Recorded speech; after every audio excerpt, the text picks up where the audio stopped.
আপনাদের আমাদের জানা মতে জাতীয় পার্টি বাংলাদেশে নিষিদ্ধ কোনো রাজনৈতিক দল নয়। তাদের রেজিস্ট্রেশনও বহাল আছে।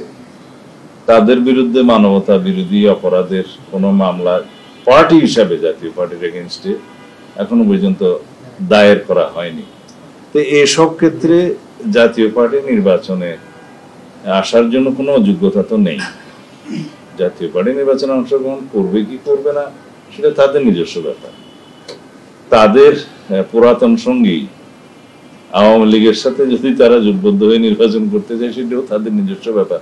তবে আওয়ামী লীগের তো কোনো রেজিস্ট্রেশন এখন নাই নির্বাচন কমিশনে, মার্কাও নাই, এবং তাদের বিরুদ্ধে, তাদের নেতৃবৃন্দের বিরুদ্ধে মানবতা বিরোধী অপরাধে এবং গণহত্যার অপরাধে বিচার চলছে।